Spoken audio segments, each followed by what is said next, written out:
Hello and welcome back once again to Awaken Destiny. That's right, we're back, and we're talking about Game of the Year. Great to be back on the saddle. I'd like to welcome my lovely co-host, DestinedHero. What's good, YouTube? What is good, Mr. Soldier? Cannot wait for today's episode. And again, I want to take a small moment to apologize for being gone so long. I know it's been like 4 or 5 months. Life's chaotic, to say the least. Honestly, it's been difficult to find time to record, but we're back, we're ready to record again, and we actually have some juicy stuff. Honestly, not having much to talk about has not helped. So, something finally came up for us to talk about. The Game Awards. Yep, the grand stage of them all, as you know, some people would say, for video games. And I kind of agree because, I mean, it is the biggest gaming show of the year, so hopefully it's good. Last year was pretty good, other than Rebirth getting snubbed, but we're back again with another Jeff Keighley show. Yep, we're gonna hear more from Jeff Keighley, and hopefully it's gonna be some good stuff because, like, I am looking forward to quite a few things in Game of the Year, but we can talk about that later. But outside of that, what games have you been playing recently? So, recently been going on a plat run of Hogwarts Legacy because I'm honest, that game's just like crack to me.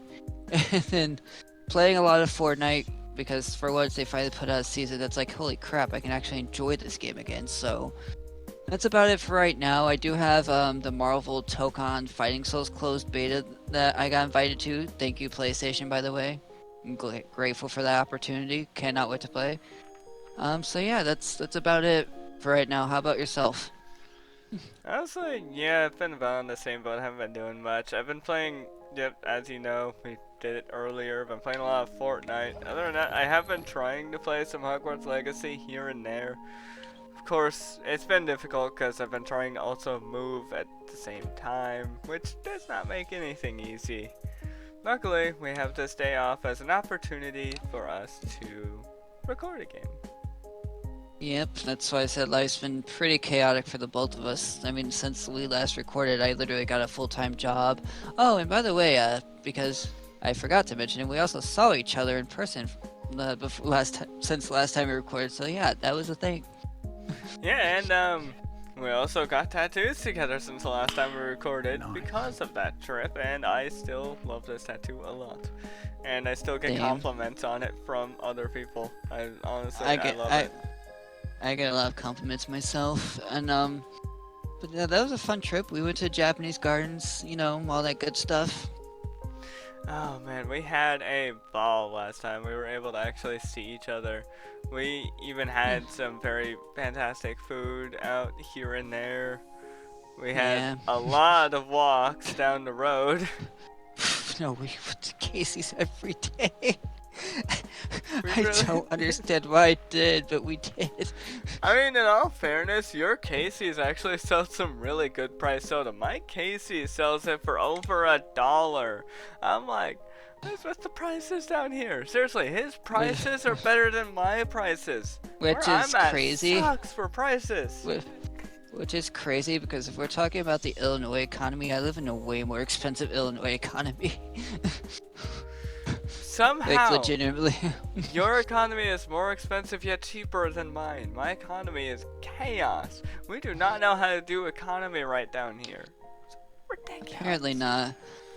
But outside of that, outside of the chaos, of course we always do this segment. What games are you looking forward to? Well, you already know I'm very much looking forward to Wolverine, which I am very excited about. But, that's something we're gonna have to talk about later because we do have Most Anticipated coming up. We do indeed. I know we're both obviously excited for Onimusha Way of the Sword. I'm kind of sad that wasn't in that category, but not the point.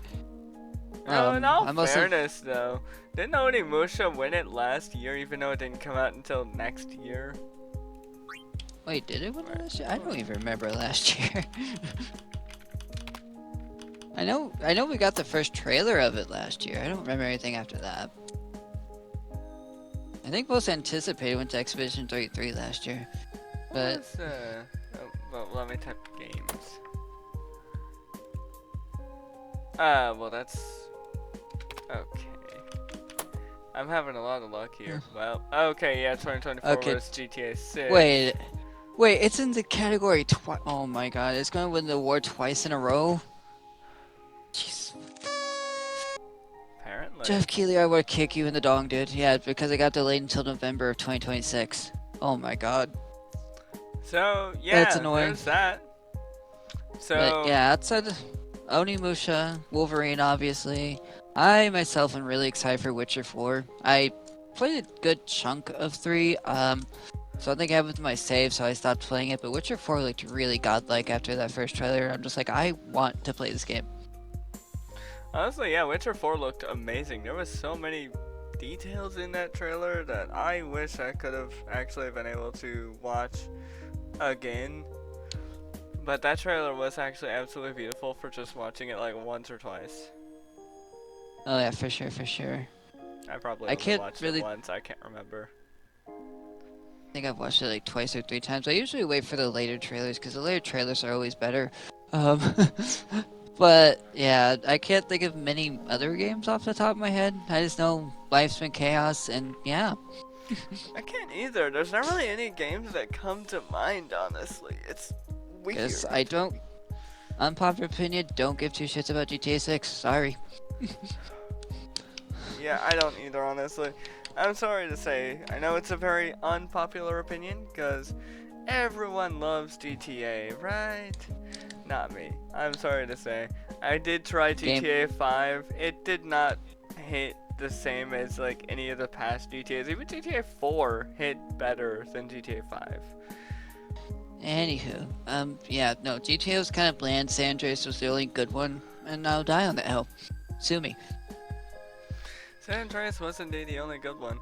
Like, my biggest complaint about GTA 4 was that you could only recolor vehicles. You could not customize them at all. Maybe there was a customization unlock later in the game, but when it comes to playing GTA, I never played the story.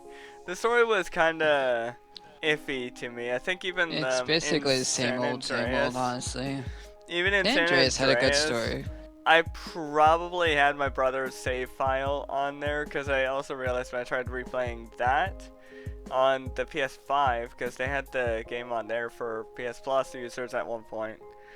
When I tried playing through that, I realized I also needed to play through the story on there to unlock the garage. So I probably used my brother's old save file in the past to customize vehicles then.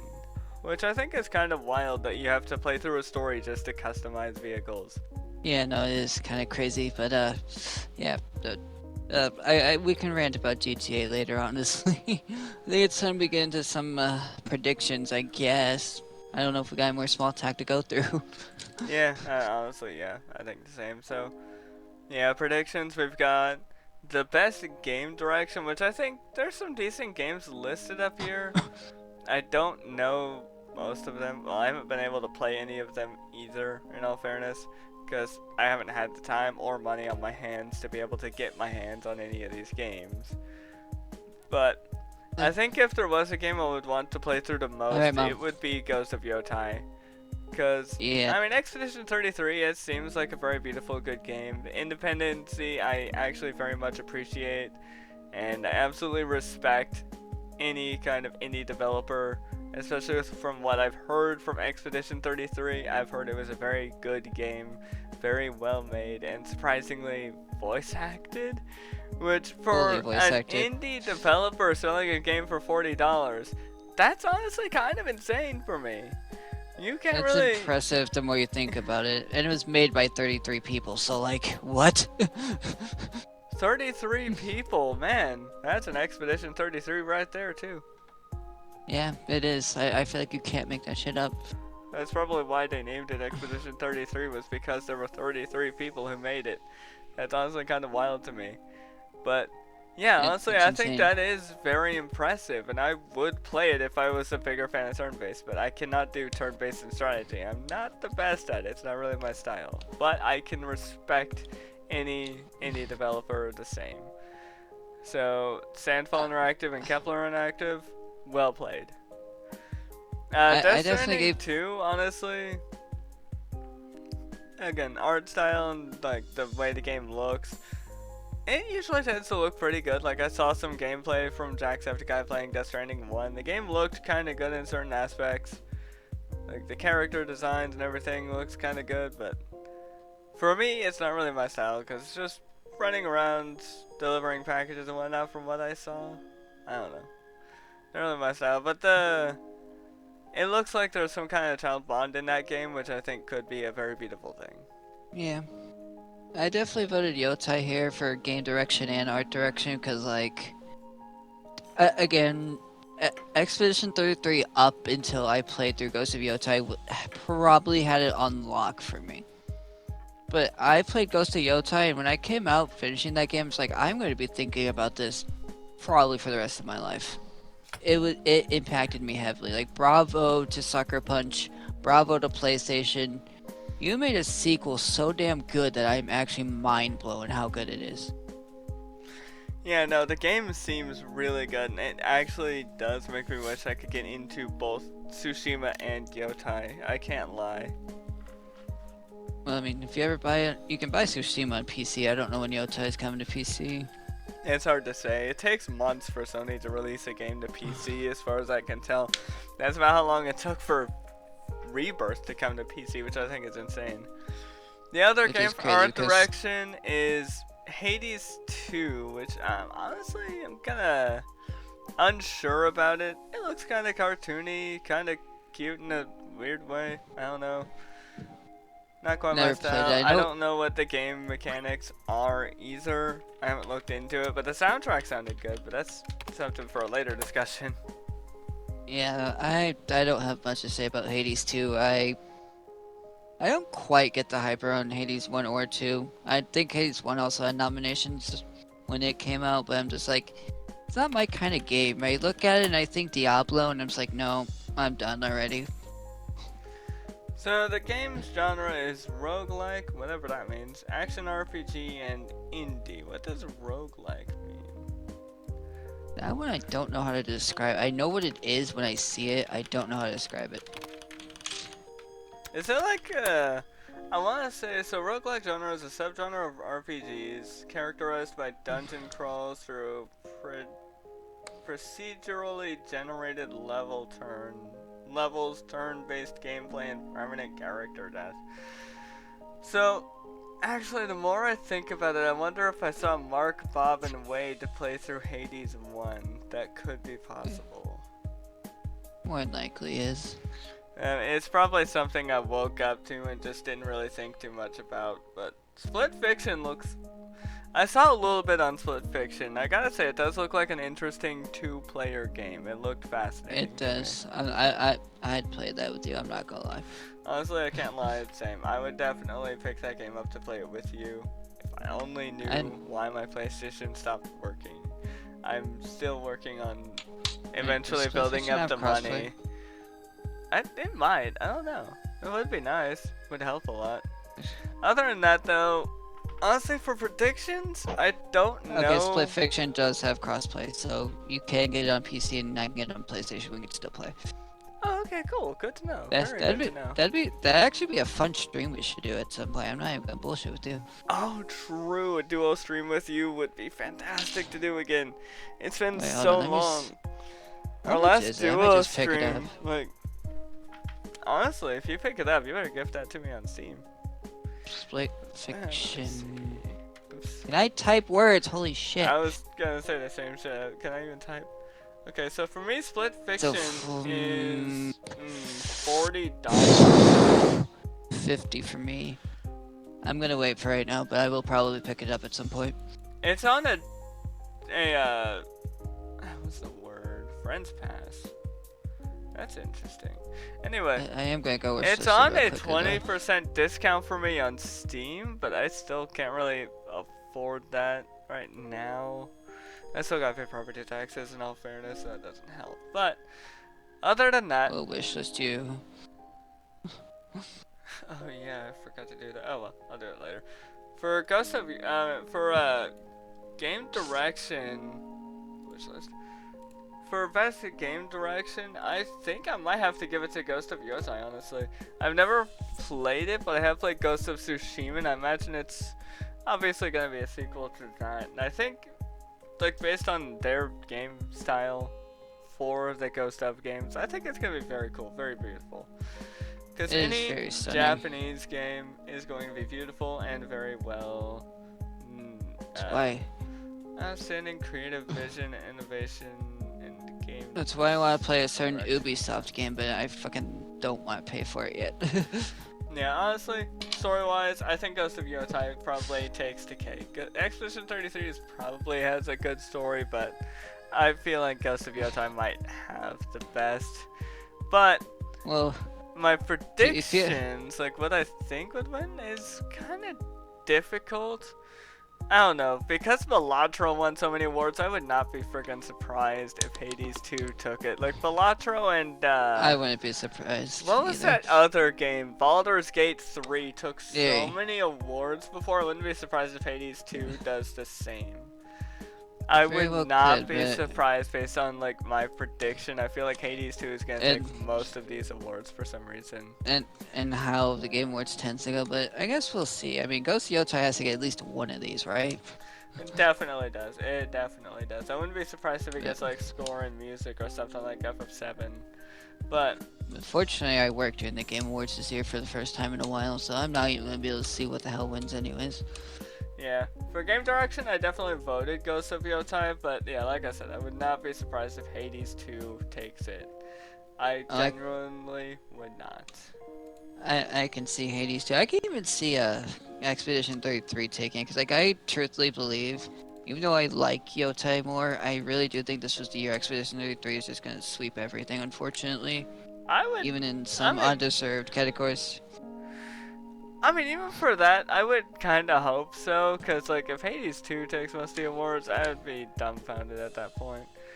But I'd be sad. yeah. For the next category, we have Best Narrative, which I think is definitely Yotai an for me. interesting one. So we've got, for narrative, it's for storytelling and narrative development. So for that one, we got Expedition 33, on Death Stranding 2, Ghost of Yotai, Kingdom Come Deliverance, and Silent Hill F. So for this one, that is an interesting one. Actually, I should probably change my vote on that one for Yotai, because I think that one just makes more sense in terms of storytelling. Silent Hill F looked like it had a really cool story to tell from what I saw on Markiplier's channel for It his does. It does playthrough. have a great story, I will say. Like you can't go wrong with best narrative if you do pick Silent Hill, but like it's hard because you also have Expedition 33, which for like 85% of the game is godlike. Yotai, which god damn is just insanely good. But Silent Hill F is just right up there. It is definitely right up there. Yeah, honestly, I can't really say much about the Death Stranding storytelling, because, again, I watched Jack play Death Stranding. I can't really say much about it, because I would end up watching him play it when I wake up in the morning, because my TV would auto-play it on YouTube, and I would just be like, what the hell is this? Because it's literally just him running around with boxes on his arms, legs, shoulders, like, all everywhere on his back, on his chest, like, he's just covered All of his in nipples boxes. and wiener, like what is going on, bro? Wait, what? Absolutely covered in boxes. It's like, what the hell? I honestly don't get it. It doesn't make much sense to me. Deadpool VR is a better narrative than Death Stranding 2. I said what I said. You know what? I could see that, because that game looks absolutely fun. I love Deadpool a lot. I voted that for best VR game, so I didn't care. I did too, honestly, because like I didn't know the other ones anyway. I only saw the trailer for Deadpool VR, and I was like, yes. It's Deadpool. So But yeah, anywho, if I had to guess, I honestly don't know. I cannot make a prediction. I'm gonna go with Ghost of Yotai for narrative. Honestly, the Ghost of Tsushima sword was already hitting pretty hard for me. So who knows? Maybe Ghost of Yotai will take the cake. I'm hoping. Fingers crossed. Yeah, I really do hope it does. I wouldn't be surprised if Expedition 33 or Silent Hill take it. But those are the only other two good options there. If Death Stranding has any sort of sweep, I'm kicking Jeff in the dong. And hard, for that matter. Oh yeah, he is not going to be able to procreate after you're done. I mean, Rebirth already got robbed. I don't need to see other shit getting robbed.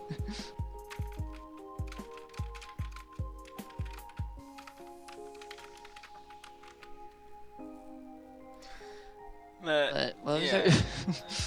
I could not agree more. It got, like, honestly, Rebirth got horribly robbed, I agree. As for next category... Metaphor and Astrobot, and it was annoying, but not the point. Legitimately not the point. I think it also got swept by, didn't it get swept by Baldur's Gate 3 as well, or am I mistaken? I can't remember if No, Baldur's Gate 3 was 20... That was Spider-Man 2 that got swept by Baldur's Gate. Fortunately, because, you know, Insomniac can fucking blow their load and make a god tier game, and this little freaking shit stain game is like, oh, well, we're gonna take over, I guess. Okay, so it wasn't Balatro then. It must have been Baldur's Gate 3 that took, or no, wait, not Baldur's Gate, Balatro.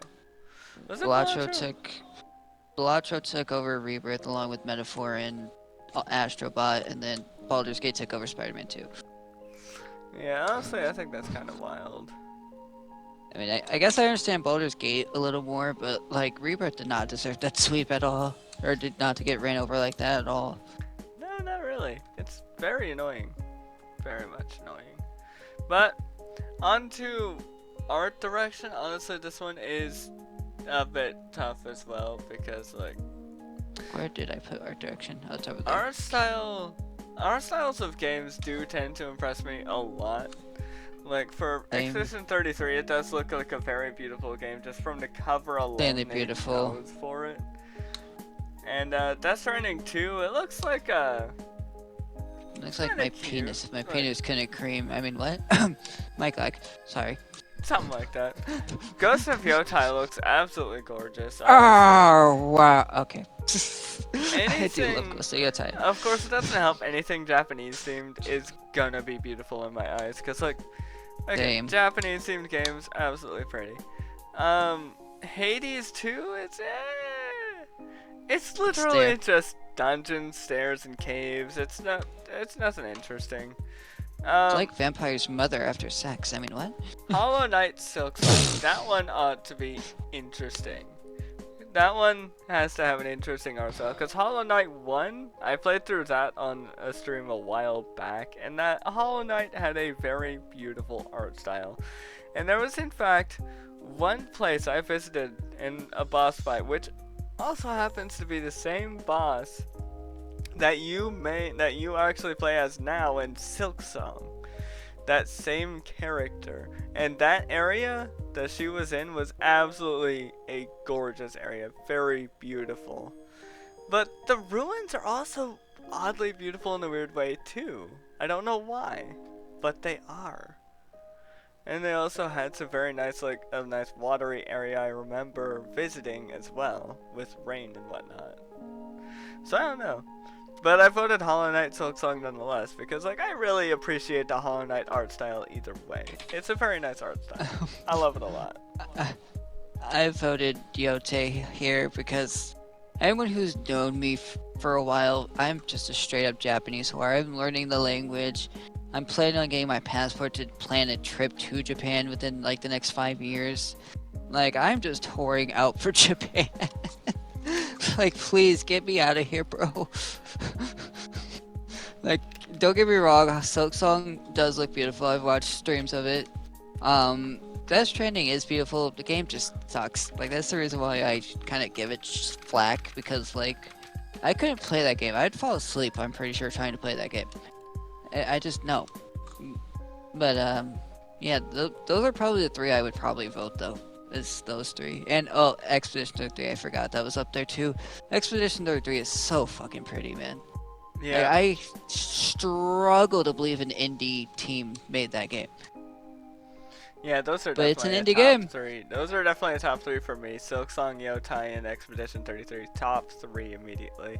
I think By far. I'm hoping that it doesn't sweep for Hades too, but I'm thinking I would not be surprised if Hollow Knight Silksong took this one. I would not be surprised because their art style is genuinely beautiful, and I am a whore for really good art. I really am. Like, if you get to know me, like, you can even see my profile picture, like our profile pictures and our Destined Bloodline background over here. We are whores Literally. for actual, like, really well done art, well shaded and We are. everything. We really are. I love art. Like, I have a shit ton of fan art made by artists just saved on my phone because I was like, this is pretty and it's really cool. Indeed, yes. I actually have a really cool fan art piece of Itachi that I also saved somewhere on my PC, unless I lost it. I wouldn't be surprised if I lost it, but it was a very, very nice picture of Itachi. I think I sent it to you, actually. Yeah, you probably did. I probably did. It's been a while. But, on to the next one, score and music. This one was tough for me. This one was tough. I had to, because I never played any of the games personally, I don't know their soundtracks. So I went to YouTube and I played a few snippets of, I played some little snippets of a few of their songs. Like, I started with Hollow Knight because that was the first one. And then I went down Hades, Skur, Yotai, and Death Stranding. Honestly, all the soundtracks honestly sounded really good. I can't lie, they sounded really good. I was pleasantly surprised. Like, Hades 2 obviously has like that dungeon style soundtrack. So there's honestly, Hollow Knight sounds almost World of Warcraft like, which I would not be surprised if that's why I voted for Hollow Knight. Expedition 33 also felt kind of World of Warcraft like, can't lie. It did. Ghost of Yotai yes. had a very nice Japanese themed soundtrack that I liked a lot. But oddly enough, I did not vote for it. There was some track I heard in Hollow Knight that I liked a lot. So I ended up voting for it instead. But I also heard the Death Stranding soundtrack, and it's alright. It's alright. I voted Expedition 33, but Yotai was close because, like, yeah, it is Japanese theme, but when you see the English lyrics, because it does pop up while you're playing the game, like, really big pop-up in a way, it's emotional. It's fucking emotional. I was like, holy shit, like, I'm feeling things, and I shouldn't be feeling all of this. Are you talking about, wait, are you talking about Yotai? Oh, okay. Yeah, Yotai, because it'll have, like, an English, like, I can't say it's subtitles because it's technically not subtitles, but it is a text that does show up on the screen. But it's like, the way I remember it was like in a fancy-ish way, and it was just really powerful. I was like, holy shit. I would say it is still technically, in a way, subtitles. It's like translation subtitles. Like if you're watching a sub anime, or like when Kill Bill suddenly starts speaking Japanese, you see subtitles pop up on the screen translating what they're saying. Unless it's Oren Ishii, in which case she has a translator right next to her. Yeah, it was really good. I'm just like, if I didn't play Expedition 33 first and listen to literally every song on that soundtrack, Ghost probably would have gotten that for me. Yep. It was too close. It was way too close. But yeah, other than that, very, very great games all around. I love these games a lot. Well, actually, I love the soundtracks a lot. But yeah, no, my favorites definitely went for three of them. My favorite went to Silksong, 33, and Yotai. I think those were the three best soundtracks I heard. Hades 2 was alright. I liked the dungeon theme in a sense. And I thought Death Stranding 2 was alright. It was something. But those were the three games that kind of swept for me. I think like that one track I heard from Silksong definitely swept it for me. I can't lie. But other than that, we also got audio design, which I don't know. I struggle to think on this one. So we got Battlefield 6, Expedition 33, Death Stranding 2, Ghost of Yotai, and Silent Hill F. So this one's a bit more difficult for me since I haven't played them before. I haven't been able to play them. Expedition 33 I'm sure has a very good sound design, especially being that they were able to get voice acting. I'm sure they got some very top tier sound design. They definitely. Sure. Honestly, Battlefield 6, it's the same as any other shooter. It's shooting. There's not really much sound design that should need to have it be up there, but oh well. Max. Death Stranding 2, I don't know. Ghost of Yotei, I would say I know, but I need to play it first. But I'm sure it's about the same as Ghost of Tsushima, which also had pretty good sound design from what I played. Yes. But Silent Hill F definitely has a very nice horror sound design to it. I absolutely love it. I'm kind of a horror for horror, especially since Silent Hill F actually made me horror out for it more cause they Japanese themed it. I really love the Japanese theme of Silent Hill F, and it is pretty spooky from what I saw on it. So I ended up putting that as my vote for it. We are talking. Hold on, I did lose track because I am kind of multitasking. We are talking about audio design, right? Specifically. Yes. Yep, audio design. Okay, I put Expedition 33. I don't know. Some of these are hard because we put Expedition 33 and Ghost of Yotei in the same category. My brain's just like, how do I vote anymore? What is voting? I love both of these games dearly. I can't do this shit, man. I think I was trying to split the votes evenly, but it's like, holy fuck. Yeah, it's very difficult. I don't even think I did that good of a job on splitting my votes evenly, but I tried my best. But I ended up putting down Silent Hill F because what I saw of it was fantastic, and I cannot wait to eventually buy the game and play it for myself. It looks phenomenal. And Silent Hill will always be goated when it comes down to horror. I cannot lie. I love the Silent Hill movies altogether. They're great. I do love the Silent Hill movies. I need to play F. Like, honestly, if you and I both get F, I almost just want Discord VC with you just to see which one of us gets scared shitless more. True. That's a solid point. We should definitely get it at the same time. We're planning that. Yes, that and Split Fiction. Let's see what's next. Geo, for the love of God, cut this out. I'm just looking for the next category. Okay. So up next, that's not what I meant.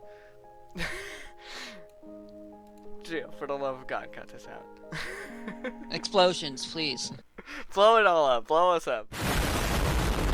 For next up, we have innovation in accessibility, which honestly, this one's a bit confusing at first, but I read into it. It's like, so genuinely, I want to say it's about like just how the game is put together, how it's played, how easily navigated it is, and if it's like straightforward in all around. And honestly, this one is difficult because I only am interested in 2 of these games. I hate to say it.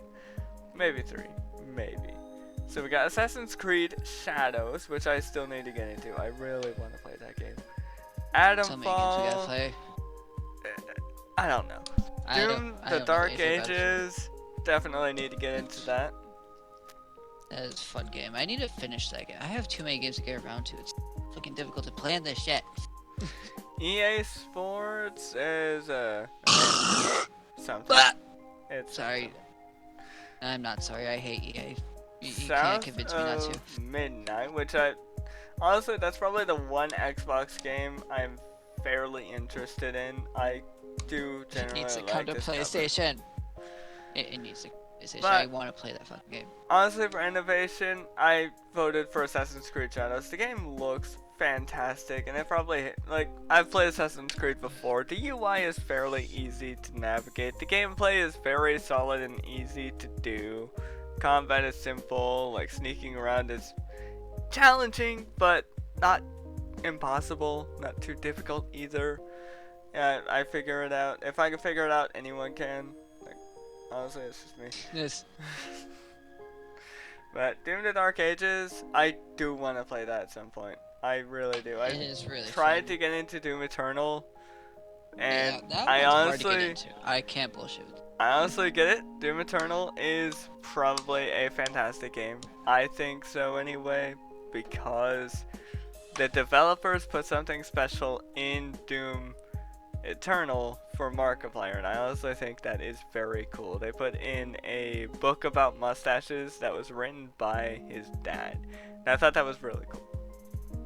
really cool little Easter egg from Mark, and I respect that a lot.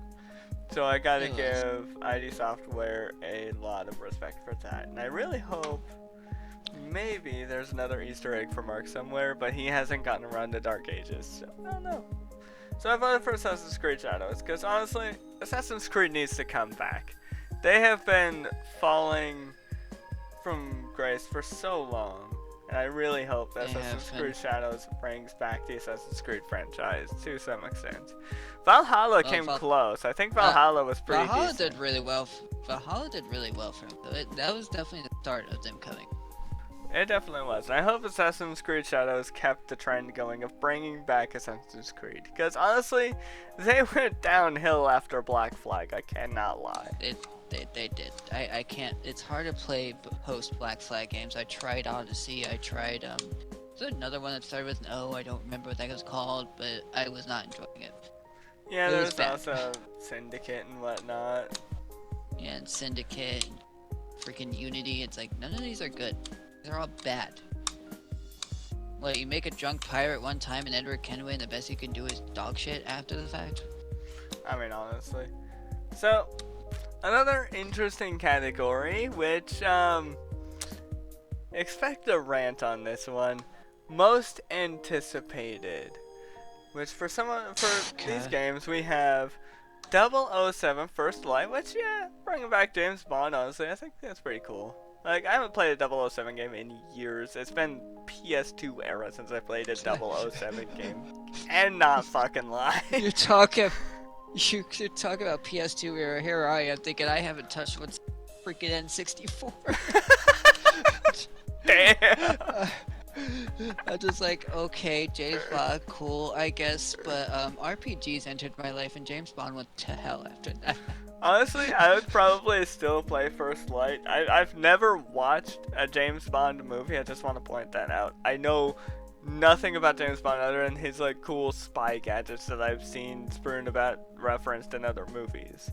Like all I know is James Bond is off-brand Keanu Reeves, and I said what I said. Probably either that or I made John Wick, I should say, but it's still Keanu Reeves. Yeah, I mean honestly, I think John Wick is awesome. Way cooler than James Bond could ever be. I'm sorry, I said what I said. But of course, we've got the most anticipated game of the year. I'm sorry, I already know. I know, everyone. I know you're all excited for GTA 6, but this game won last year. Can we consider that for a second? Grand Theft Auto 6 won most anticipated last year, which is unfortunately not a joke. And they're bringing it back really again for most anticipated game because they got delayed. What's under your GTA 6? Another GTA 6 award. Honestly, I cannot lie. I know it's gonna win, but I hope it doesn't. I hate to say it. Like, I didn't even want it to win last year, but I knew it would because everyone talks about GTA 6 coming out because they want GTA 6 more than anything. Me personally, I want the next category more. Marvel's Wolverine. That game looks fantastic from the trailers I saw, but there was only one. Well, there were two, but that came out years ago at this point. Yeah. And even the first trailer made the game look incredible. I'm honestly impressed that Insomniac really stepped it up for the second trailer. Second trailer makes the first trailer look like it never happened. I'm not gonna lie. It really does. It is very beautiful. Honestly, I voted for Marvel's Wolverine because it's a very cool looking game. And Insomniac does not go wrong very often with Marvel games.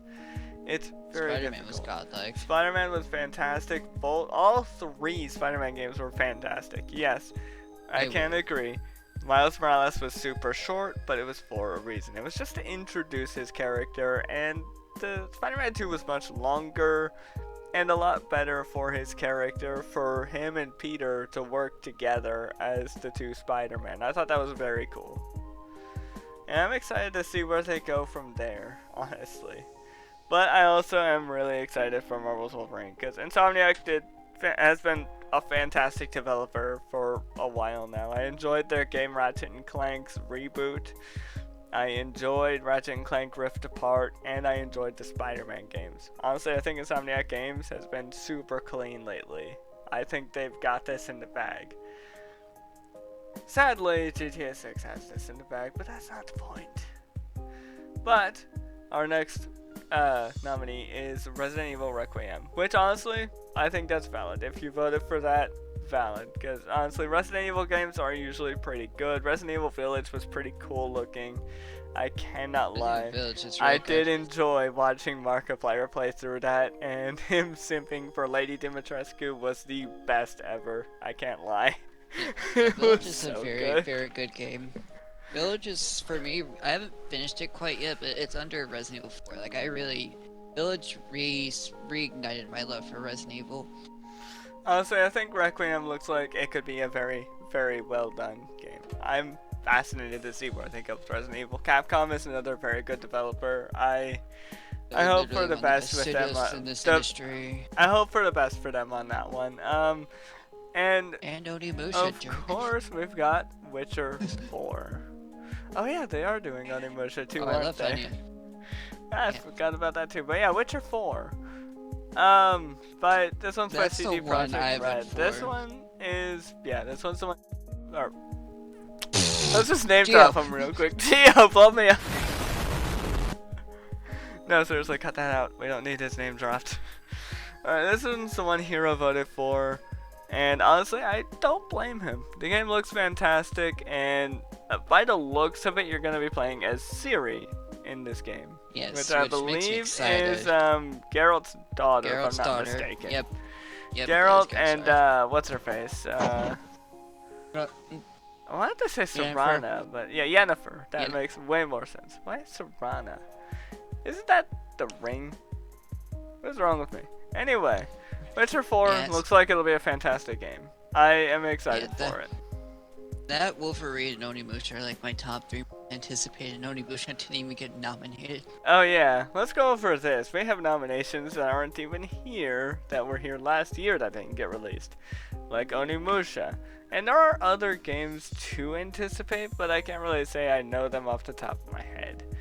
But definitely more so than like maybe at least one of these, because let's be honest, everyone's gonna vote GTA 6. Everyone. I already know it. I voted Wolverine though. I voted Wolverine. If you didn't vote for GTA 6, let us know in the comments below. I mean, what? Anyway. No, seriously, please. All bits aside, honestly, yeah, my anticipated is Marvel's Wolverine, but Witcher 4 and Requiem both look like fantastic games, and I can't really hate on 007 too much because, you know, it's James Bond. It's a thing. I don't know much about it, but it's a thing. Which leaves us with the big reveal of the year, the game of the year, which honestly I think is an unfortunate placement of games. There are a lot of games on here that I feel like should not have been nominated. So first game is Expedition 33, which I think is very well deserved, especially for an indie developer company. I think that game is more well deserving than any other game on this list, except Silksong. But that's just me. Yeah. Death Stranding 2, I think, maybe. I'm not sure. Again, I don't know Death Stranding. Maybe it has a bigger fan base than I know, but it's not really for me. And of course you got Donkey Kong Bonanza, which honestly it does look like a fun game. I'll give it that. Looks pretty decent quality, especially for Nintendo. Got him. Hades 2, not my style either. I'm not really the kind of guy for like a hard mode, like you die, you lose everything. I'm not really, I can't do those games. That's why Elden Ring makes me mad. Well, Elden Ring, you don't really lose everything. You just lose all of your currency, unfortunately. That is honestly where I'm with you there. I forgot what the currency was in Elden Ring. I think it was like souls? I can't remember. It's been a while. But Hollow Knight Silksong, I think it's fairly well deserved because Team Cherry, for an indie developer as well, they got the balls to sell their game for $20. Meanwhile, most other games are sold for like $60 to $80. Honestly, I think that is surprising for, like, not too terribly surprising for an indie developer company to sell their game for fairly cheap, but I think it is actually incredible for them to do that. Like, only $20 for an indie game, honestly, I gotta give them credit where credit is due, because I know art takes a long time to make. And that game was probably in the works for years, for all I know, because of how long it takes to make art and animate. Who knows? I could be wrong. Yeah. And then we've got... Oh, it definitely does. Animation's a pain in the ass. It definitely is. It definitely is. Now we've got Kingdom Come Deliverance 2. Which, honestly, I'm a little confused on this one. I don't know anything about it. Like, it's obviously a medieval style game from the cover. But honestly, there's been so many medieval themed games that have come out. Honestly, like, why this one Literally. specifically? There have been some pretty good ones that come out in the past, but medieval is also really hard to get right. In many I feel like cases, Square's the only one that's done it correctly, honestly. I would not be surprised, especially because like there's some really good games by Square that do take place in the medieval era, but also Square likes to kind of mix it up a bit and add some kind of other form of technology other than the medieval tech that they had way back when. Yeah. For me personally, I'm kind of lost on this one. I don't really know. They didn't really put many good games out. My money is on Expedition 33 or Silksong. The rest of them I'm very, very lost on. I don't know why any of them got nominated. I could probably see Death Stranding 2, but why Hades 2 and Kingdom Come and Donkey Kong Bonanza of all things? I mean, sure, Donkey Kong Bonanza might be the best Nintendo game to come out this year, but why? There's so many other good games that came out this year. Why is, like, my main concern is, why is Ghost of Yotai not up here? Ghost of Tsushima won one year, and yet they're not gonna... Didn't it? No, that was the same year, give me a minute. That was the year Last of Us Part 2 won, unfortunately, because Remake also got snubbed. Oh yeah, Tsushima Remake, and yeah, I remember now. I thought Tsushima won Game of the Year. I know Tsushima won a good amount of awards. Yeah, definitely won some things. I think he even won Best Art Direction and stuff, but unfortunately, Naughty Dog had to be winner because, much like Rockstar and Nintendo, Naughty Dog has its own simps.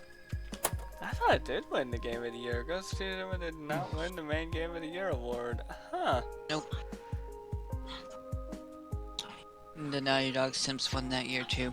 That is actually kind of wild to me. I forgot about that. But still, I remember playing it there.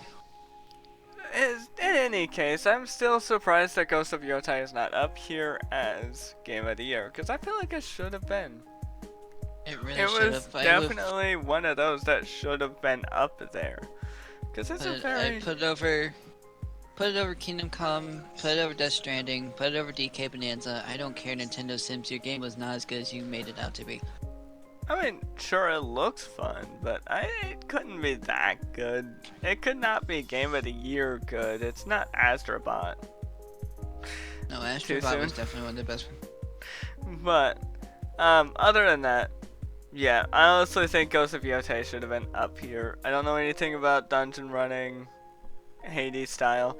I don't know anything about Death Stranding 2. I don't know anything about running around the world with boxes covering my every body. I don't know anything about Kingdom Come Deliverance, because like I did used to love medieval style, but I've come to appreciate more of a fantasy style and everything. Like medieval fantasy, I think mixes way better together, which is where Final Fantasy comes in, or like any other kind of like fantasy role play game comes in. Fantasy RP, Yeah. whatever the heck.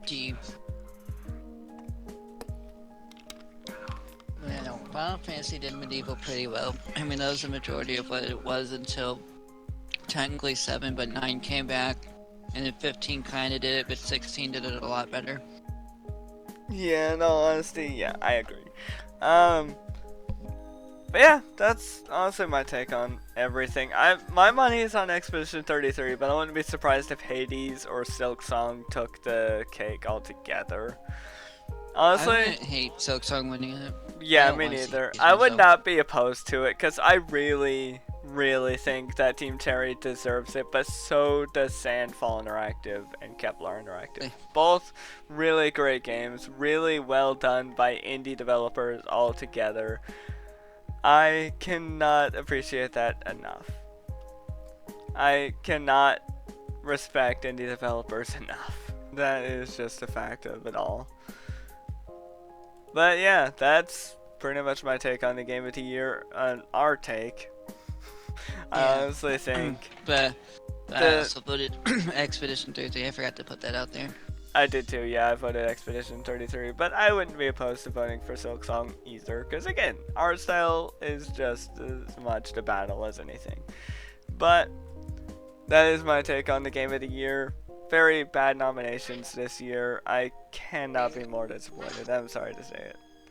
That is, I mean, that's about my rant on the nominations. Because honestly, there's a lot of nominees up here that, honestly, I think more games could have been put up here in terms of the nominees. I cannot lie. They should have. Like, don't get me wrong, they did have some, like, Expedition 33 and Silksong were great to be putting up there for Game of the Year, but not having Yotai up there, even Borderlands 4, like, I think I would have put that up there over a couple of those games. Like, it's kind of crazy. Yeah, that's another thing that is wild to me. Borderlands 4 is not in any of these categories. Not a single one. And Borderlands 4 is a game I think is actually really good. I love Borderlands 4. I didn't beat it. I have not gotten that far in it. But I have gotten far enough to say I enjoyed the game. I like the game a lot. I actually even enjoy the new Borderlands characters we get to play as. They're very good. I honestly really love the hooded chick. She is badass. I cannot lie. Really the new siren for this game, yes. Chef's kiss. She's fantastic. I can't lie about that. I honestly really love the new siren for Borderlands 4. I feel like that game should have been nominated at the very least. Because that is definitely a siren I can really get behind. I'm not very good with sirens on the previous Borderlands games, but Borderlands 4 definitely made the perfect siren class. Yeah, they did. They really did. Borderlands 4 is like crack to me. That was really fun. And it's weird because I know I've had this conversation prior when we've had this discussion. Like, even Hogwarts Legacy should have gotten nominations, but I feel like they were just way too freaking scared. They're just like, oh, well, we're gonna get boycotted. And it's like, dude, just take the risk. We know it sold 30+ million copies. Like, hello? Yeah, that is definitely another one I feel like they should have risked anyway, because Hogwarts Legacy was still a very beautiful game in its own right. It had a great art direction, it has a really great soundtrack, fun puzzles to do. It just did everything, just about everything right. Yeah, it's some very cool gameplay mechanics. The story was a little bit iffy, yeah, I agree. The story was a little bit iffy, especially towards the end. I will say though, very cool entering Hogwarts as a 5th year. Very fascinating to me. And having to catch up with all the other students that have already been there 4 or 5 years. Or longer or shorter, whichever the heck. Depends on the students. Oh yeah. Which, random side note, I did hear Hogwarts Legacy 2 is supposed to have a darker story, so I'm just like, okay, I'm about to be obsessed. Hopefully they do that one right. And if they... If my math is correct as well, in Hogwarts Legacy 2, we're probably going to be a 6th year. I'm gonna send you a DM real quick. Geo explosions for the silence, by the way. And don't mind my phone going off. Cut those out too.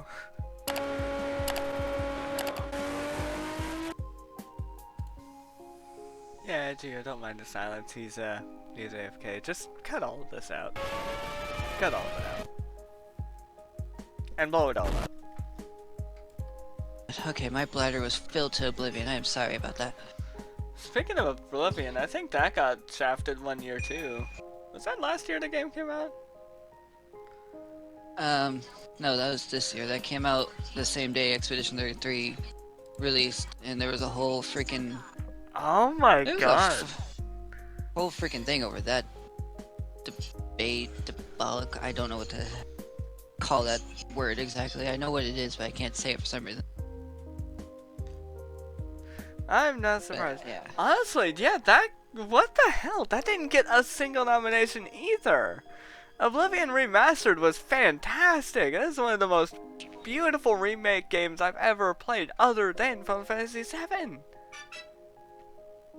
I mean, yeah, but it is a remaster. I mean, don't get me wrong. I also don't agree Tactics should have been up there either, but most of the time remasters aren't up there. Yeah, I agree, honestly. Yeah, Tactics was probably good. I don't know. Again, I don't play strategy games. But I feel like Oblivion, Borderlands 4 should have been nominated for something. Honestly, I'd even put it in the Game of the Year category. Like, it's a remake, but I'd probably put it over Hades and then put Yote over Death Stranding. Honestly, same. I mean, Resident Evil 4 Remake was up for 2023 Game of the Year, so like it's possible, but fortunately things are weird. I don't know. Things are very weird. Dude, seriously. Let us know, like, do you also feel the same way? Like, why do great games like that... Hang on, let me just restart that sentence because my phone went off. You nerd. Seriously, someone let us know. Why do good games like Oblivion Remastered or, what was the other game? Borderlands 4. Why do games like Oblivion Remastered and Borderlands 4 get completely shafted like that? They did the same thing to Spider-Man 2, and they're doing the same thing to Oblivion Remastered, but worse. Because at least Spider-Man 2 had nominations. Well, yeah, but Spider-Man 2 was also basically a new game. Like, that's why I make the remaster cases. Most of the time it's not supposed to be out there because it still is a remaster. I mean, But shit, similar to FF7, Oblivion is basically a whole remake. They rebuilt that world from the ground up, and I think that's awesome. But the thing is, Remake was straight up, like, more made from scratch than even Oblivion was. Like, they had a whole different thing planned for the re-trilogy versus anything Oblivion did. Like, Oblivion at its core is still Oblivion. FF7 Remake is not even remotely the same as its counterpart in any capacity. It still has its similarities, though. It's still telling the same story in the end. You're going after Sephiroth. It's just telling it in a fairly different manner to make the game feel new, and I still think that's pretty cool. Story, yes, but it's very expanded. Voice acting, the combat changed. It's not... It's being sold in 3 different parts, which should already tell you that it's definitely a whole different scenario than Oblivion. That's already a dead giveaway. Like, it's different in its own way. And that's pretty much the biggest case you can have for it, because it's not exactly the same at its core at all, really. Like, it's entirely a different game, whereas Oblivion is Oblivion at the end of the day. Yeah, but I still feel like it got shafted, because I enjoyed that game a lot. There's a lot to Oblivion that I feel like it just kind of got glossed over by the Game Awards itself. I can't lie. Like, I feel like that game definitely got shafted along with Borderlands 4, but that's just me. I mean, Borderlands 4 definitely got shafted so hard. It didn't even get up there. Isn't there like a shooting game category or some shit like that? Like, multiplayer game category? It didn't even get up there for that. Like, how is that even possible? Yeah, honestly, I don't even know. It's wild to me. It's very, very wild to me, and I don't like it. I don't like it one bit. Like, don't get me wrong, I don't know how everything's fully decided. I just know, like, the base premise. I'm pretty sure it's more advanced than what I was told. but it's like, holy crap. Like, what? Wait, what are you talking about? I lost track somehow. About how games get decided for these categories. Like, I know the base premise, but like, it's probably more advanced than that, and it's like, how do you leave out some of these games? Like, again, Yotai still makes me mad. Like, yes, it got nominated for a lot of categories, including for voice acting, but it really should have been put above, like, at least 3 different games that were in Game of the Year, by far. It It's really not even should. close. It really should have. Like, if you're gonna nominate a DLC for Game of the Year, I don't think it's too far-fetched to nominate a sequel. I mean, shit, you nominated Last of Us Part 2 4 or 5 years ago. Why are you gonna go ahead and shaft other really good sequels like Ghost of Yotai and Borderlands 4? Like, Literally, though. come on! Ghost of Yotai was so good too. Like, the gameplay isn't fully the same either. That's what's crazy. It's like they actually made the gameplay better.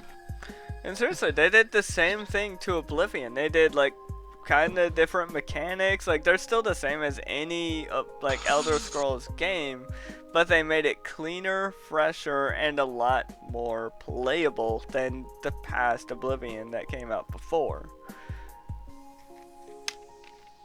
Exactly. Wait, actually, I just spaced it. What did you say? Okay, I did the sure same thing just a moment ago. I'm sorry, you made me laugh when you said that because I had soda in my mouth, so I had to quickly swallow that before I spit it all over my keyboard. But I was saying, like, Oblivion Remastered did a whole lot more than any other remaster has ever done. Like, they made the gameplay cleaner, they made the entire world from the ground up, they made the character models even better than before. Like, they put a lot of work into that remake. Like, it's basically a whole remake in its own right. I mean, if we're talking about remaster/remakes getting screwed, I mean, Crisis Core also pretty much got shafted, so let's just be real here. This is true. In the year Crisis Core was made, that shit got shafted too. Because Crisis Core Reunion was fantastic. I would play that game again. I need to buy that game so I can play it again. I love that game. Very, very well made game. And it's still cheaper than like any other game. I think they sold that cheap too. It's at $4. Yeah, that was $40. Yeah. And that has full voice acting, and the combat system's a lot easier. Even though I still appreciate the original, because again, I grew up with it. It never bothered me playing it back then. It doesn't bother me playing it now. Yeah, honestly, I think it's a really well done remake. Like, Full On Reunion did wonderful too. Like, it needed to be done, that's for sure. It definitely did. I love it a lot. I would definitely want to pick that up. Like, you can get the digital deluxe for $70, which I don't remember what came with digital deluxe. What was that? Mini soundtrack and an art book.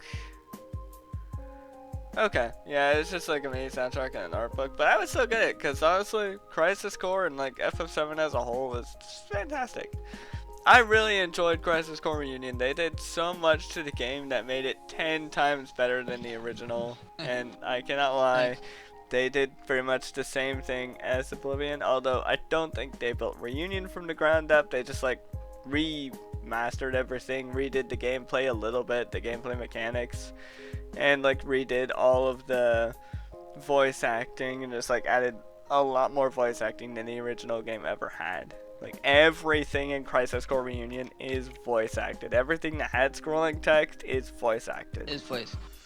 And the voice acting was pretty solid. Like, I know some people are like, well, I don't like Caleb and Zach, but it's like, you really only got his remake lines to go off of. Crisis Core definitely changed my mind when they gave him that role. Even though I do think Rick is still better, but Caleb is definitely more than a typical Zach. He definitely, yeah, in Crisis Core Reunion, it shows. Like, if you play Crisis Core Reunion, Caleb kind of grows on you a lot. He did a great job as Attack in Crisis Core Reunion. Yeah, at first it was a little rough, but, like, it goes for anything. Like, if you try and revoice a character, it's gonna be rough. Like, look at Rick and Morty with Season 8 and 9, or even Season 5, I think. When did they... Yeah, Season 7 was when they got voice actors. Yeah, look at Season 7. Rough. It was rough at first, but like, as you go through the seasons, like, it's gonna get better over time, and you're gonna start to appreciate the new voice actors that are no longer Justin Roiland. And you're gonna appreciate Season 8 made me Zach personal just as much. For sure. And actually, now that I think about it, just to kind of... I kind of just want to put up, like, an interesting category just to have something to talk about, but, like, if I had to pick 5 games I think been shafted the hardest over the years, and I'm talking about overall, so, like, I'm including Rebirth in this, because Rebirth is 1, Hogwarts Legacy is 2, because no nominations, like, hello? Highest selling game of 2023, by the way, but we don't want to talk about that, do we? Sorry, COD, you've been replaced. Definitely Crisis Core. I want to say Borderlands 4, but I feel like there's something I'm missing here. Those are probably just my top 3 offhand, though. But, like, Rebirth, Hogwarts, and Crisis Core are probably, like, my 3. I can't think of another 2, because, like, I know... I mean, I guess I could say Oblivion since I put Crisis Core up there, but, like... I don't know. Remasters are really hit and miss sometimes. But Honestly, also, I did play Oblivion, so... I think Oblivion was definitely a huge hit. I think Oblivion is one of the best remasters out there. I think there is no remaster that can do better in Reunion, though. But I do appreciate what Oblivion did overall. And I think, like, remasters should get more recognition overall. Because sometimes they could be really good. They're obviously hit and miss. But there are times where they're hit. There are when the right times studio's when doing hit. it, it's great. The worst, like, when they're miss, it's always Last of Us. Let's be honest, it's always Last of Us. Well, yeah, they're literally wasting money on remasters for a game that came out 2013. Already got a PS4 remaster and a PS5 remake. We don't want it. Get it out of here. I'm tired of it. Please. And then you did the same thing with Last of Us Part 2, pretty much. Like, no, stop. Yeah, like, disgusting. Why are you bothering remastering a game that was already released not too long after the next gen console? Like, if you're it's gonna released do in the that, same year as the PS5, that's the main part. if you're gonna do that, just release it when the new console comes out. Don't remaster the game for the next console. Next console was not too far down the line from when Part 2 came out. I honestly think that they do what I think Naughty Dog is probably the worst about the remasters, in my opinion. Like do what FF7 Remake did. It came out in 2020 of April. The PS5, 2020 of November. We got Remake Integrate for free, because you can upgrade it for free, the base game, and you get the intermission DLC. That's how you should do that. This is something that a lot of games forget to do. Because, yeah, Remake actually did it right. This is something that they should do. They should take a game, and when they remaster it, add something to make it special. Remake added Integrate to give us Yuffie. And I thought that was pretty awesome. I thought it was really cool to be able to play as Yuffie in Midgar. I thought that was cool. That was really cool. It gave her a good introduction into the FF7 story as well. It really did. I thought that was like the best way you could ever introduce a character that in the initial game was not introduced until you went to Wutai or something. You found her basically at random and you had to answer a bunch of questions. Yeah, exactly. And I thought that was very weird for the original game to do, to try and like throw in a character. But they did it way better in the remake. They introduced her a lot better. They made her introduced as like the character that was like in the background the whole time, kind of watching us in a way. But she was still doing her own thing with like the old Avalanche, which I thought was really cool. Yeah, spoilers. It was. But fun fact about Yuffie in the original is she was like one of the last things even basically thought about for 7. Same with Vincent. So yeah, they're doing them a lot more justice now. Yeah, nowadays you're gonna get Vincent in the 3rd game. He's basically already with you in the 2nd game. As soon as you get to part 3, you're gonna be able to play as Vincent. Just like in the 1st game, you're basically able to have Red 13 on your team. You just cannot play as him until part 2.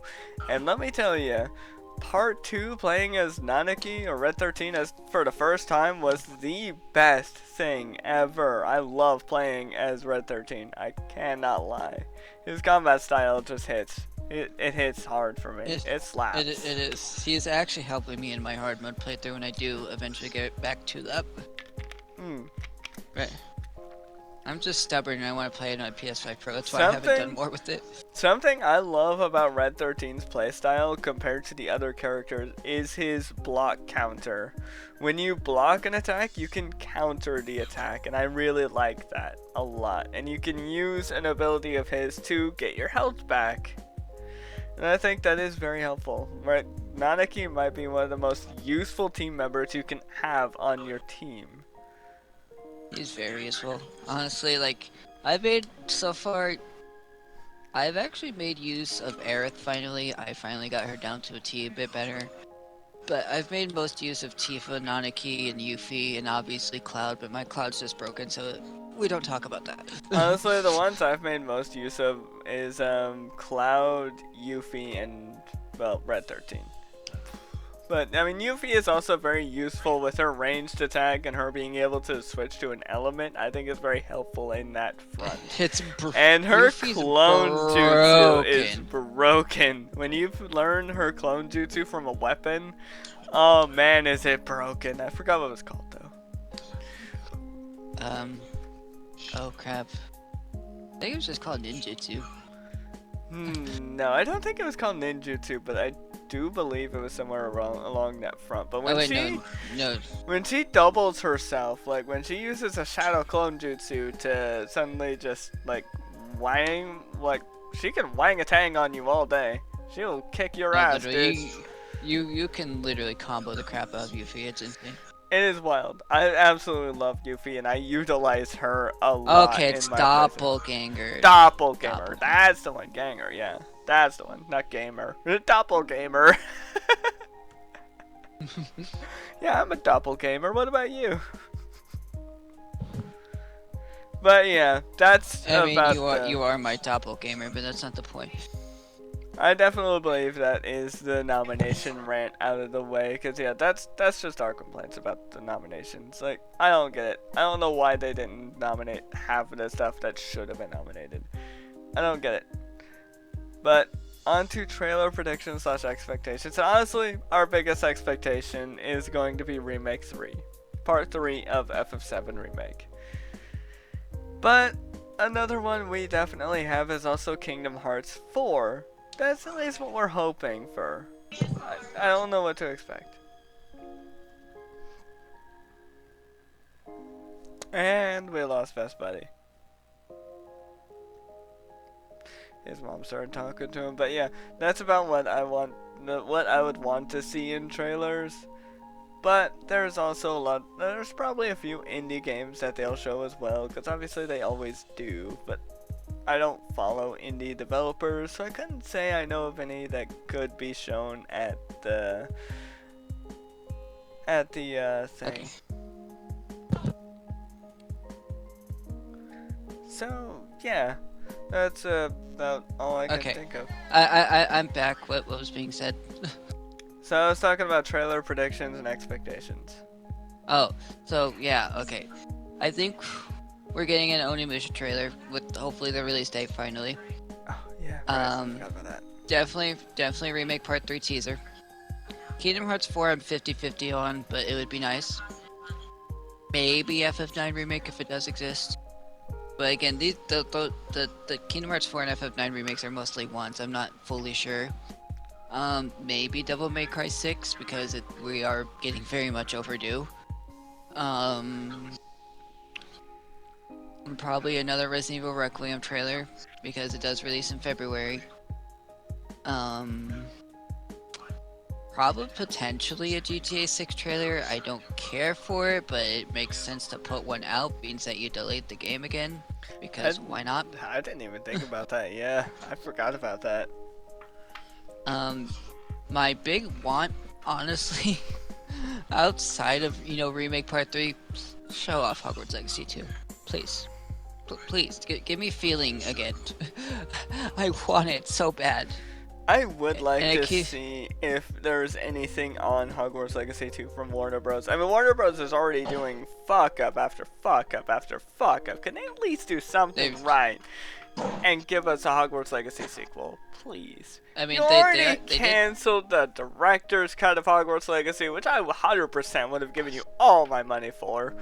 Like, come on, man. Come on. But Hogwarts Legacy 2 is confirmed to be in development. I found things about that, but I don't know when we're seeing it.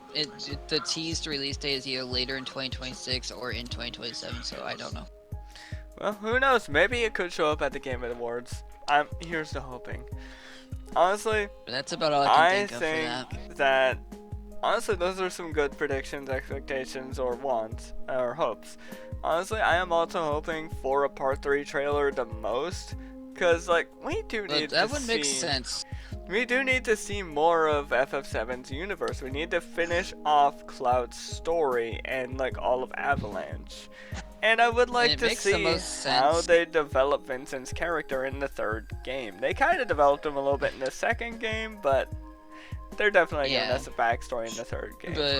But it makes the most sense because they even talked about that they have something to show us. So, Game Awards, biggest stage in gaming. Now's the time, bud. Now's the time, Square. I also just remembered in FF7 Rebirth as well, I utilized Keyastas a little bit because he does have some fairly helpful abilities. I can't lie. Oh, he does. I had to basically max him out too in order to, you know, get the platinum for that game. But yeah, that's not the point. Those are the anticipated trailers that I want to see, or that we should see or need to see. That's what we need the most of. And we definitely need a confirmed release date for Onimusha Way of the Sword. I would love to see that. We really do. We have like 3 trailers for Onimusha with no, just like what does 2026 mean again? Yeah, I mean, honestly, Rebirth is already set to release in 2027, hopefully. And honestly, I think that that's when it would be best to release it. Because, like, the games have been at least 2 to 3 years apart. And well, somewhere around there. Remake Rebirth is 4 years, but yeah. 2027 makes sense. That is the next big anniversary for it. I would like it sooner, but I've waited long enough. I'll wait again. Yeah, I mean, honestly, it doesn't hurt to wait. I'm just really hoping for it to show its face, because we need more of the Re trilogy. We need it to finish out, because I want to see the ending and how this shit is going, because right now, I hate to say it, but it's kind of a mess. It's a fascinating mess, but it's kind of a mess. Well, the parts that make sense make sense, but the parts that don't make sense make literally no sense.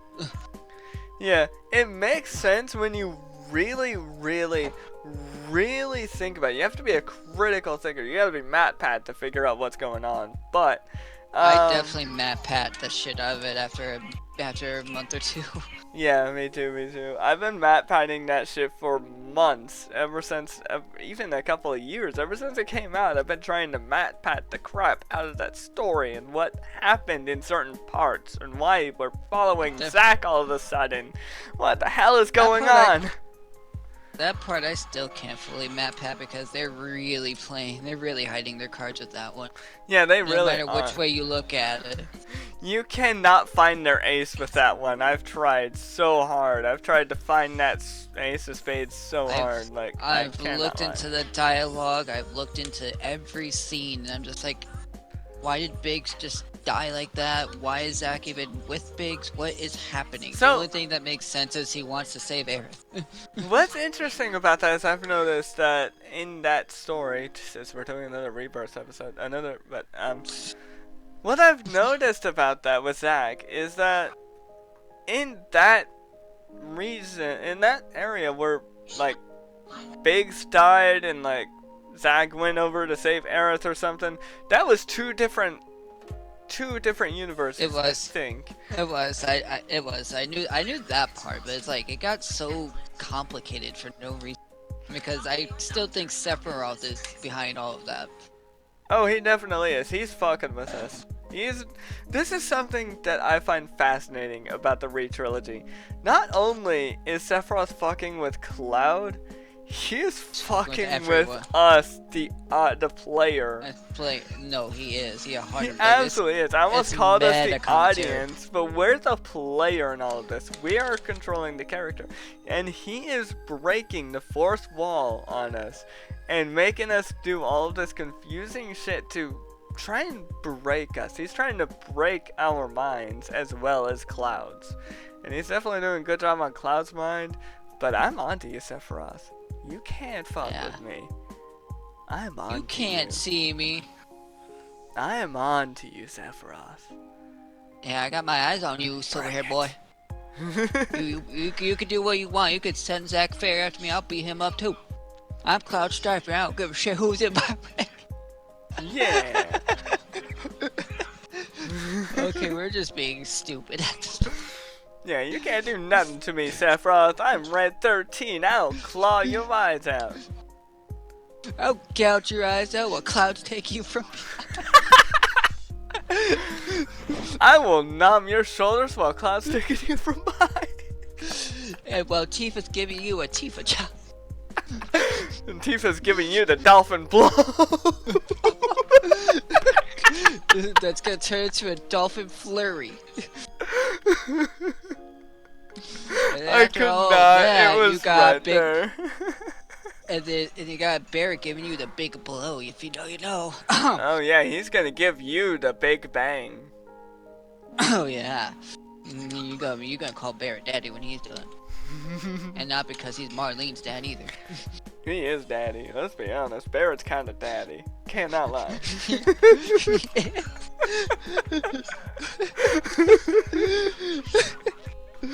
But yeah, honestly, Sephiroth, put this Kool-Aid on your lips. If you know, you know. Oh my god, Fortnite is actually doing a very crazy joke soon with South Park, and I'm very disappointed. Oh no. But it's funny. They're doing a Kill Kenny bit with the Rift anomaly. Oh no. But yeah, that and then you're just gonna call Barrett Danny. I don't know, what is it with them and killing Kenny? Poor Kenny. What'd Kenny ever do to the animators? Even Fortnite's just like, alright, you know what? We're putting it in. I'm just here for the Harry Potter club. That's all I want. Honestly, I'm not opposed to a South Park addition though. Addition? Wow, what the fuck? I'm not opposed to a South Park collab though. There we go. English. Thank you. Geo, blow me up. Geo, gift me Cartman, please, bro. That's like the only skin I want. I mean, honestly, I'll take like Eric or oh wait, Eric is Cartman. Shut up. I mean, I'll take like Kyle or Kenny though. I like those two characters. I do like Kyle and Kenny. Oh, Stan too. I like Stan. I like Stan in the later bitch in the early season. Honestly, I think Stan was pretty cool in the World of Warcraft episode though. I can't lie. But I do think all those characters are also good to everybody. I can't make that joke. I might get in trouble. Probably. They're still kids. They are, no matter how fourth wall borderline breaking that show is.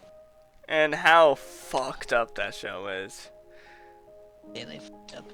They are very fucked. See, Trump has an actual physical in that show. I'm disturbed by that show. Yeah, I think everyone is. But yet, they don't get struck down by cancel culture, so I guess it's okay. Trump tried and he literally failed. I was like, what? Is South Park untouchable? Is that what I'm getting? Is this what I'm understanding? Yep. South Park as an adult show is very untouchable by everything. Even Eminem says it in like Death of Some Shady when he's talking about cancel culture attacking him, and he's like, would it be less offensive if Cartman said it? I'm like, yeah, probably, but you know, it's Eminem. Cartman is just as offensive. Cartman is very offensive. That's what Eminem is getting at. Cartman is more offensive than any Eminem lyric out there.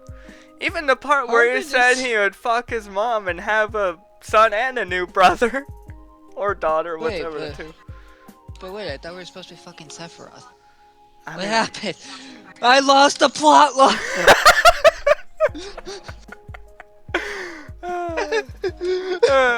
Sorry, I'm just going back and remembering Eminem lines that were definitely fucked up. I don't even know. Geo, you either put this in or cancel it. I don't care. Honestly, you know what? Up to you. Honestly, I don't even care. If it's in, it's in. If it's out, it's out. You know what? Honestly, either way, we're fucking Sephiroth. Yeah, pretty much like full-on Buster Sword, metal skin, sword, penis action going on. Other than With some that, furry up in there. honestly, I don't think I have anything to rant about, and I gotta go stop by Dollar General to get some food or and a few other shops. In that case, before we even sign off, thank you, Lexi, for all the beautiful art you've done. Side note, we will be having an official logo done by her soon. If you want to go follow her, she is now TGA everywhere, I've come to find out. So, yeah, that's literally for any social media, Twitter, the whatever you have, cause yeah. Rant Honestly- Brain definitely took over, but a lot of socials are under TGA. Yep. It's under, by the way, it's Wolfz as in WOLFS, not Wolves. Yes. Like, this isn't Selena Gomez, it's Wolfz. Yeah. Just like, and then, just of giving you course- that heads up, because yeah, that's how she put it. I still think she's an amazing person, an amazing artist. She If you is. like the She is a art god. you see on screen right now, Go that is made by her. You can commission go- her. She might be You gotta link her closed. V-Chan. She gotta might be link her closed on VGen stuff. commission. Sometimes she does that to take a break from making art, which I don't blame her. But if she's open, It's a cool. rest. She's not. Yep. And I wouldn't say she's particularly cheap with some of her art, but she is definitely worth it. 100%. yeah, no, I she appreciate really her is. a lot. Massive shouts out to the Tater LexiWolfz, because you know what, I'm just fusing your names. I don't care anymore. Fight me, bro.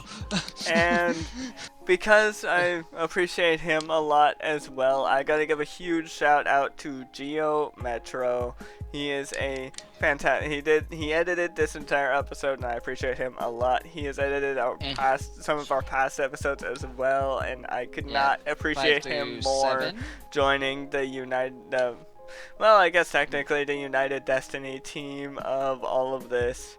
And I appreciate him becoming the Awakened Destiny editor. I love him a lot. Great friend. We love you, Geo. Chill Out VR. And you can Geodes nuts on your chin. No. I don't know where to shout him out under, but I'm sure he'll He has remind Twitter. He has Twitter. I don't remember what it was. He follows me on there. It's like Actually, GeoFox wait. something. Didn't I pin it here?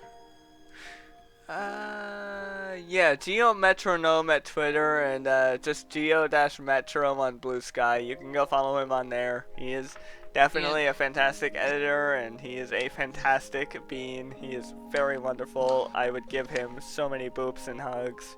Love him. And Love then- you, Geo. And then we love you, Geo. And then of Mwah. course, if you guys want to follow me, I'm either DestinedHero or DestinedHero7 on most things. Twitter, I am hero_Destin. Twitch, I'm trying to get back to streaming. Full-time job kind of took over and kicked me in the ass, but we're working on it.